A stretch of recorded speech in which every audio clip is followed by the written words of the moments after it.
Hey there, this is Camera B and we're reviewing Room.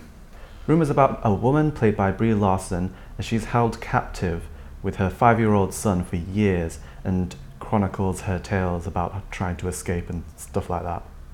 What did you think then, overall? Brilliant film, loved it. Yeah. It was another good film. We came out and said, are we not going to see a bad one? It's like, yeah. Now, I knew absolutely nothing going into this because you said to me, don't read anything about this at all. Did you know anything? I didn't know much except for that she was held captive and that it was Brie Larson. And also it was reviewed very well.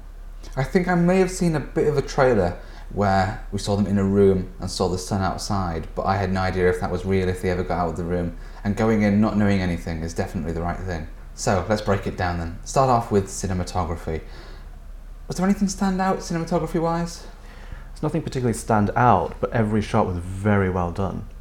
Yeah, it was. The very beginning of it, when they showed us objects in the room or in room, I liked that. You know, we looked at the bed for a minute and then we looked at something else not for a minute. Beyond that, I never noticed anything incredible cinematography wise. Nothing incredible, no. But smart use of it. Nothing on the levels of The Revenant or Carol. No. I don't know if it helped to tell the story, it just didn't get in the way, is more the way I sort of think about it. Felt it made you feel like you were also there, because particularly when they're filming inside of a room, they never let the camera even leave the boundaries just to get a better, wider shot. Yeah, and I really liked that. I was very impressed and thought at the time, you know, what was the setup for this like? I also liked cinematography-wise kind of the stuff that was shot inside the wardrobe when the son Jack was in there, and you could just see through the little gaps in the wood. The cinematography helped you along, but it didn't blow your mind. Yeah, which was, I think, right for this. Yeah. Sound and music then. When the soundtrack first started, I loved it. Yeah, the soundtrack was very well done. Yeah. It's the sort of thing that I can imagine myself going back and listening to a few tracks from it, just for those little bits of guitar that I really like to set the scene and sort of make you feel something. Yeah, it fit with the film very well. Yeah. It was a good sound. In the room, the things were very dampened because of the soundproofing, and it just made everybody sound even better. It was, yeah. The only sound issues I had were when old Nick was opening the door and sort of, it sounded like he was walking down a hallway. I thought he was walking down some stairs. But I think that was completely intentional, because if you were inside the room and you heard somebody approaching, you would make a big deal of it in your mind. Yeah. It would become so scary. And the idea was you never knew where the room was. It looked like it might be a basement room. But again, it's not a soundtrack that I necessarily think stands out massively thinking about it now. No, it's nothing that sticks in your mind, but again, this could be a good thing. Okay, from sound then, script. Excellent. Yeah, pretty good script. Is it based on a book? Yeah, it's based on a book. Yeah, script-wise it was convincing. I had no issues with it. I didn't look at things and think, they wouldn't say that, or that wouldn't happen. It was good. Yeah, no complaints there. Nothing that made me go, what a fantastic line. But again, that's not how people talk in real life. No, and not in that situation particularly. Even the lines for the kid, they were just what you'd expect, and they were really good. Yeah. And that kind of takes us on to acting, because the performances were just amazing. They were fantastic performances by Brie Larson and of the kid. Yeah. And I usually hate child actors. I don't know how they achieved that, but for me, he was Jack. And even the stuff that really annoyed me, like him taking a long time to tell the police officers, as a viewer, you're there thinking, just tell him. Obviously, you wouldn't. I completely believed that he had lived in there for 5 years. And Brie Larson also, fantastic. Yeah. Totally deserved the BAFTA for Best Actress. She was so strong. She was this really strong character in the room. And as soon as she went out, it was this flip into somebody who was really a bit of a mess. Two really different characters were so well played. Yeah. But you still believe that they were the same. Yeah. It was just a different time.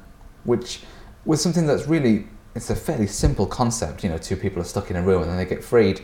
But the way it was portrayed became so complex and there were so many levels of emotional depth to it.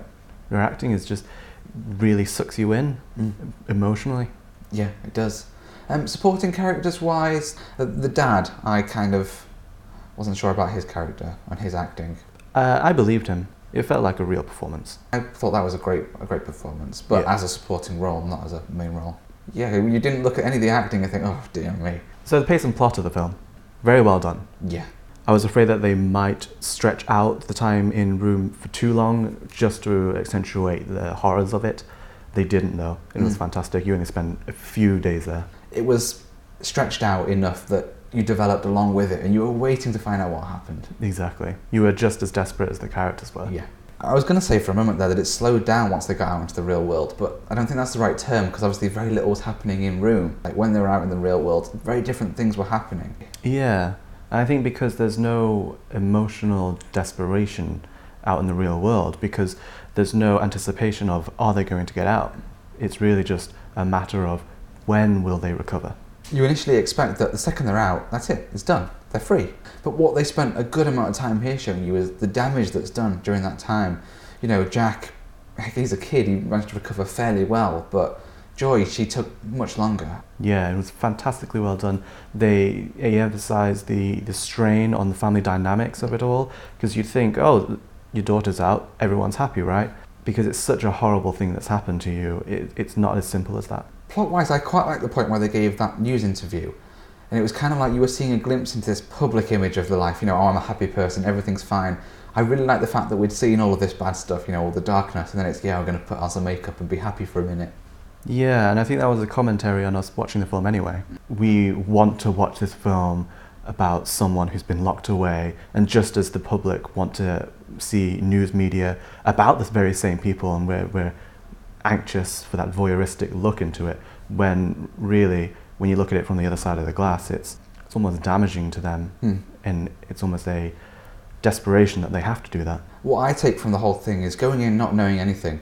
I, as a viewer, developed along with the characters completely, so I was so desperate for them to get out of the room, and then I was so desperate for them to get better, and my priorities changed as I was watching it. I became sucked in on that. Yeah, it was fantastic the way they flipped that around. Overall, it was just really good. Yeah, no faults in it. Camera work, good, you know. The only cinematography thing I can pick out trying to think about it is when Jack was in the back of a police car. That isolation that it portrayed. But other than that, it really was just telling the story at face value. It wasn't some sort of really clever camera work. Although the camera work did make you identify with the characters a lot more. Again, like you said, in the police car, but it also happens basically everywhere else, particularly when you're following Jack when he's escaping. I think maybe the cinematography and the whole film together bring you so much into it, you become such a part of it, that I stopped noticing or looking for things that would impress me, which really is the sign of just great work. Exactly, yeah. When it all comes together and you don't notice that it's happening to you, just a brilliant piece of work. Which doesn't sound so good in a review if you say I didn't notice it, but it was great. Yeah. Okay, well, overall thoughts then? Yeah, it was absolutely great. I'm glad I didn't know anything going in. I enjoyed it all the way through and came out thinking that was just fantastic. Completely agree. Fantastic acting, fantastic script, fantastic everything. And deservedly so, Brie Larson won the Oscar for this. It's really difficult in this to pick out any weak points at all. I think that's... Would you go and pay to see it again? I guess that's the question. Definitely, yeah, definitely. Yeah. I would really enjoy feeling that way again, feeling that isolation with them and then that joy. Yeah. Would you watch it at home though? Yeah, I'd like to watch it at home alone. I guess. I don't know if it's something I'd watch lots of times over again. It might be a one more time in the cinema thing. Yeah, so I guess the advice is go and see it. If you haven't, go and see it. You know, when it comes out on DVD, buy it, watch it, rent it, whatever. Just go and see it. Totally worth the admission price.